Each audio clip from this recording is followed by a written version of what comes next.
नमस्कार मित्रांनो, आपण आलो आहे या नृसिंह मंदिरामध्ये। या मंदिराचं वैशिष्ट्य असं आहे की जेव्हा चारधाम यात्रेमध्ये बद्रीनाथ महाराजांचं ज्यावेळेस मंदिर कपाट बंद होतं 6 महिन्यानंतर, तर याच ठिकाणी बद्रीनाथ भगवानांची मूर्ती आणली जाते। हे विशाल मंदिराचं काम या ठिकाणी सुरू आहे।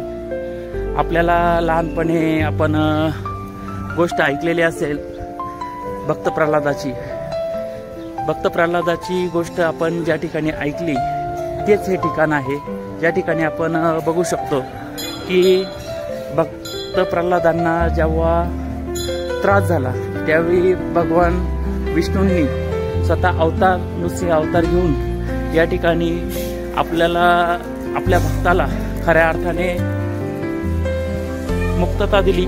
असं हे ठिकाण हे आहे नृसिंह भगवानांचं मंदिर।